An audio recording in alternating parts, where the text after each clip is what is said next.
తాకట్లో ఉన్న బంగారాన్ని విడిపించి ఆ రోజున మార్కెట్ ధర కట్టి మిగిలిన డబ్బును మీకు అందిస్తుంది కొమ్మూరి గోల్డ్.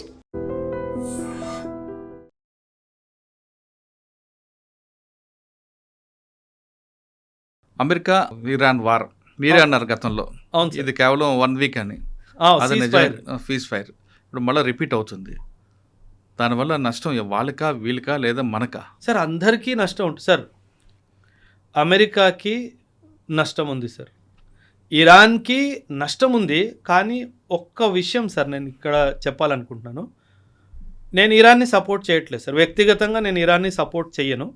కానీ ఒక మిలిటరీ స్ట్రాటజిస్ట్ లాగా మాట్లాడడానికి ప్రయత్నిస్తున్నాను సార్. 2024-25 ముందు ఇరాన్ వరల్డ్ మ్యాప్లో ఎక్కడుంది అంటే కూడా చాలామందికి తెలియదు సార్. నమ్ముతారు కదా? అంటే మిడిల్ ఈస్ట్లో ఎక్కడో ఉంటుంది, అంతేగాని ఆ స్ట్రైట్ ఆఫ్ హోర్ముజ్ కానీ ఈ ఇరాన్ కానీ కువైత్ బహ్రెయిన్ కానీ ఎవరికి తెలియదు సార్ ఎక్కడ ఉంటుందో. కానీ ఒక దేశము అమెరికా శాంక్షన్స్లో గత 3 దశాబ్దాలుగా ఉంది సార్. ఆ దేశం అమెరికన్ శాంక్షన్స్లో ఉంది. అంటే ఏంటి, ఓపెన్గా వీళ్ళు వరల్డ్లో ట్రేడ్ చేయలేరు. వాళ్ళతో ట్రేడ్ చేసేది దేశాలు కొన్నే, మనము రష్యా కానీ చైనా కానీ ఇతర దేశాలు మిడిల్ ఈస్ట్ కంట్రీస్ మాత్రమే. అలాంటి దేశము 30 సంవత్సరాలుగా శాంక్షన్స్లో ఉంటున్న దేశము సింగిల్ హ్యాండెడ్లీ ఇజ్రాయెల్ని అమెరికాకి మిగతా మిడిల్ ఈస్ట్ కంట్రీస్ అందరికీ కన్ను చూపించింది సార్. వీళ్ళందరూ కలిసి ఒక్కసారైనా వాడిని అరే బాబు నిన్ను ఓడిచ్చేసాము అని చెప్పి ఆ స్టేజ్ దాకా తీసుకెళ్లారా? లేదు. లీడర్షిప్ని ఎలిమినేట్ చేశారు. టాప్ లీడర్షిప్ని ఆయతుల్లా ఖొమైనీని ఫస్ట్ డే February 28 రోజు ఎప్పుడో దాడి జరిగింది, ఆ రోజు లేపేశారు. ఓకే, బాగానే ఉంది. ఆ తర్వాత ఏంటి? Nothing happened. ఎందుకంటే అమెరికా సార్, అమెరికా వార్ని ఇంటెన్సిఫై చేస్తుంది కానీ సస్టైన్ చేయలేదు. తనకు అంత కెపాసిటీ లేదు, సస్టైనెన్స్ కెపాసిటీ లేదు. మనము డీఎస్కలేట్ చేస్తూ సస్టైన్ చేయడానికి ప్రయత్నిస్తాం. అది మన war strategy sir. America war డాక్ట్రిన్లోనే చాలా పెద్ద తప్పు ఉంది సార్. సో ఆ తప్పు ఉన్నంత వరకు దేశంలో ఇలా డిస్టర్బెన్స్ కంటిన్యూగానే ఉంటుంది. ఇరాన్ సార్ ఇప్పుడు మీరు ఇప్పుడు చూస్తున్నారు సార్, నేను నెక్స్ట్ 5 years చూస్తున్నాను.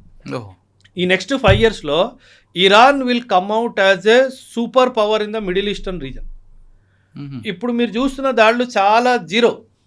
రానున్న టైంలో సౌదీని కానీ కువైత్ని కానీ యుఏఈని కానీ ఇరాక్ని కానీ ఇరాన్ వదిలే ప్రసక్తే లేదు సార్.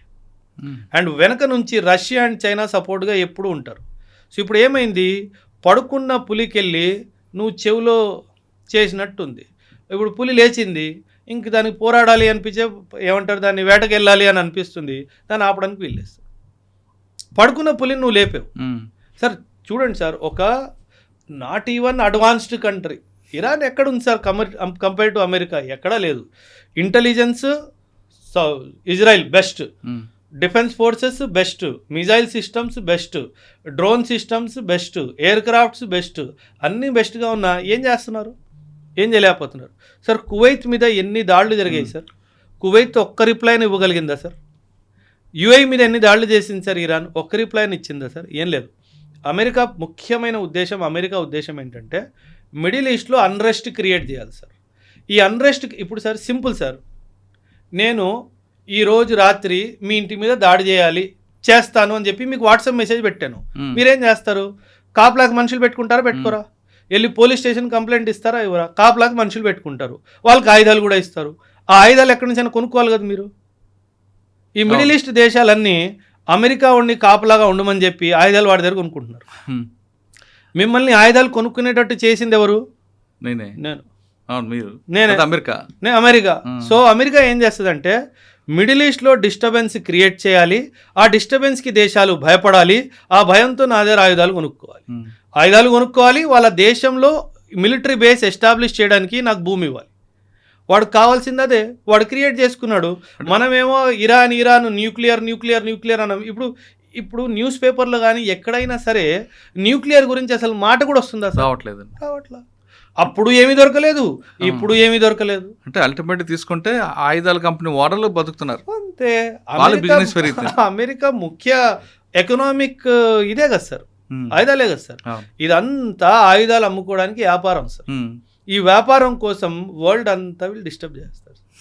సో మనం కూడా డిస్టర్బ్ అవుతున్నాము, వరల్డ్ అంతా డిస్టర్బ్. పాకిస్తాన్కి కశ్మీర్ మీద అసలు అధికారం ఏంటి? ఇది బేసిక్ ప్రశ్న సార్. దీనికి అసలు ఏ ప్రమాణమే లేదు సార్. కశ్మీర్ పాకిస్తాన్ది అని పాకిస్తాన్ చెప్పుకోవడానికి పాకిస్తాన్ దగ్గర అసలు ఏ ప్రమాణమే లేదు. కేవలం ఒకే ఒక ప్రమాణం ఉంది సార్. ఏంటంటే 1947లో ఇండియా పాకిస్తాన్ 2 దేశాలుగా విభజించబడ్డాయి సార్, రైట్? అప్పుడు ఇండియన్ ఇండిపెండెన్స్ యాక్ట్లో ఏం రాసింది అంటే ప్రిన్స్లీ స్టేట్స్ దగ్గర ఆప్షన్ ఉంది. నువ్వు ఇండియా అంటే ఇండియా జాయిన్ అవ్వకపో, నువ్వు పాకిస్తాన్ అంటే పాకిస్తాన్ జాయిన్ అయిపో, లేదు నేను ఇండిపెండెంట్గా ఒక నేషన్ లాగా మిగిలిపోతాను అంటే అలా కూడా మిగిల్చుకో అన్నట్టుగా ఒక 3 ఆప్షన్లు అందరికీ ఇచ్చారు సార్. అప్పట్లో జేఎండ్కేకి రాజు మహారాజా హరీ సింగ్ అని చెప్పి ఒక రాజు సార్. ఆ హరీ సింగ్ ఏం చేశాడంటే నేను ఇండిపెండెంట్గా ఉంటాను అన్నట్టుగా తను నిర్ణయించుకున్నాడు. కానీ మనం జమ్మూ అండ్ కాశ్మీర్ లొకేషన్ చూసుకుంటే కనుక అది చాలా ఇంపార్టెంట్ స్ట్రాటజిక్ లొకేషన్లో ఉంది. అంటే ఇండియన్ సబ్ కాంటినెంట్ని సెంట్రల్ ఏషియా నుంచి కనెక్ట్ చేసే మధ్యలో జమ్మూ అండ్ కాశ్మీర్ ఉంది. ఇంత స్ట్రాటజిక్ లొకేషన్లో ఉంది కాబట్టి అది ఇండిపెండెంట్ నేషన్గా అయితే మిగలడానికి వీల్లేదు సార్.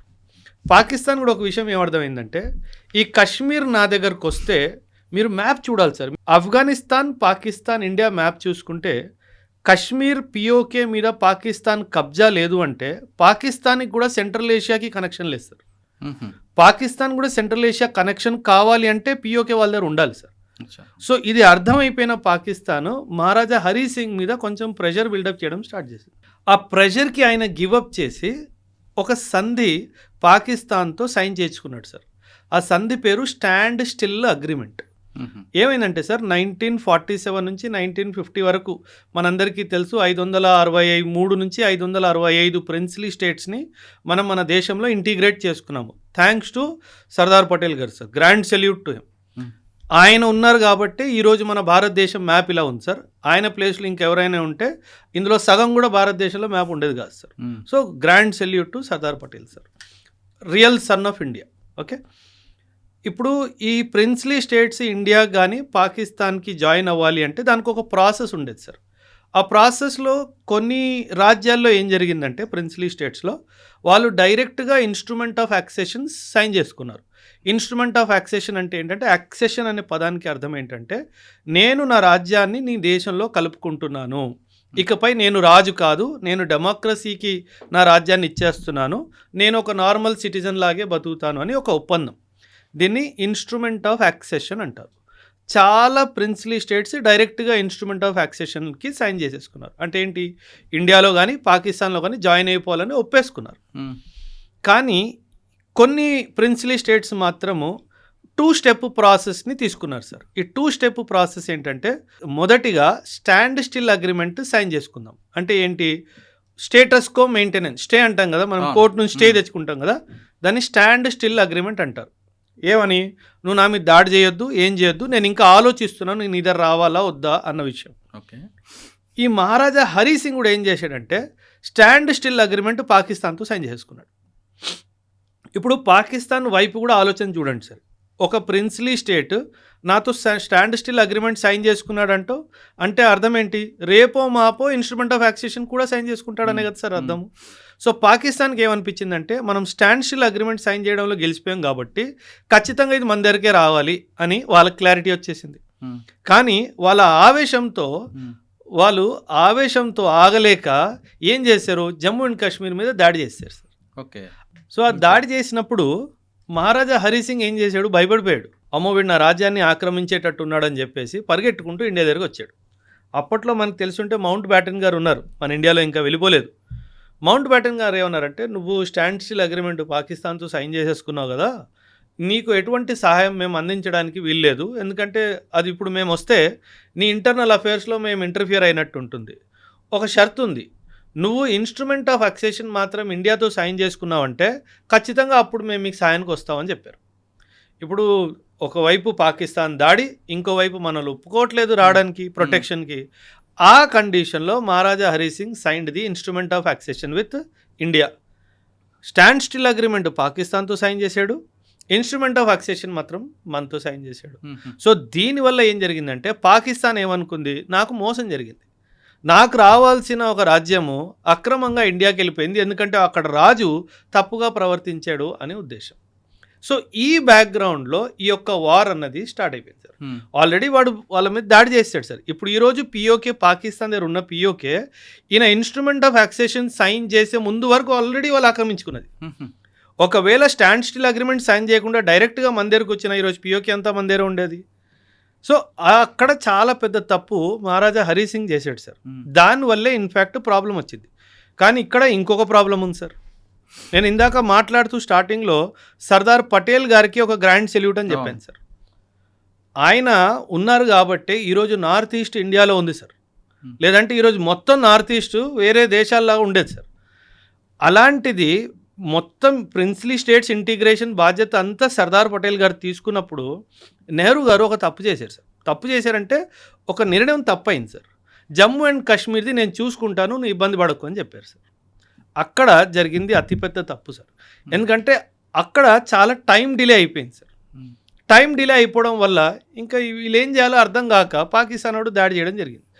సో ఆ జేఎండ్కే ఇంటిగ్రేషన్ కూడా సర్దార్ పటేల్ గారి మీద వదిలేస్తే అసలు ఈ తలకాయ నొప్పి ఉండేది కాదు సార్.